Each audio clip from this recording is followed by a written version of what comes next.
In Washington, D.C., a large protest forms outside the Capitol, where park police are severely outnumbered by the pro-Palestine protesters. As Julio Rosas shows us, they specifically blame Biden for this war. Biden, what do you say?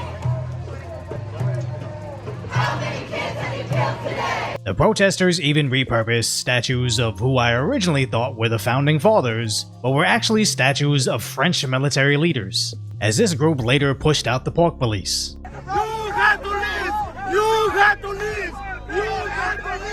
And Timcast News shows them ominously holding signs for victory or martyrdom. Now, Fort Fisher recorded the cops eventually capturing some of the protesters,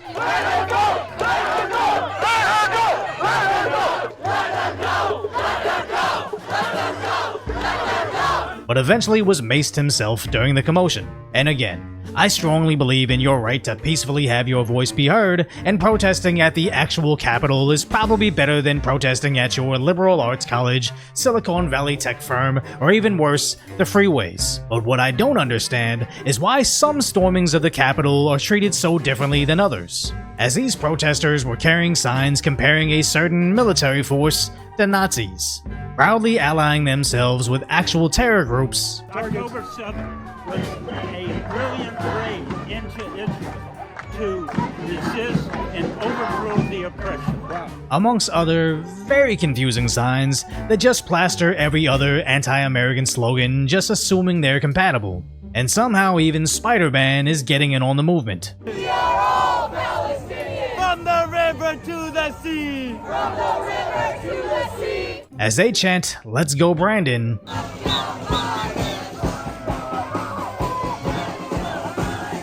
and suggests that he will go to jail over this. So even though this protest at the American Capitol was filled with a bunch of alleged Americans that hate America, I somehow doubt they'll see a heavy-handed response, even though these protesters are pretty heavily anti-Biden specifically. This is the exact beast they created last election cycle that they dare not offend, as Biden's polling is bad enough as it is, as he's currently too busy in France fighting his arch nemesis, the stairs.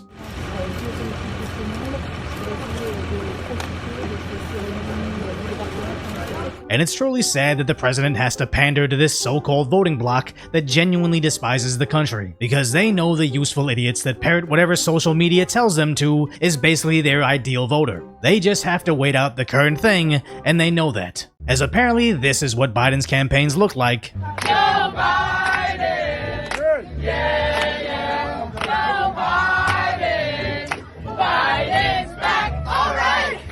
Meanwhile, this is what Trump's motorcade saw today, even in deep blue California.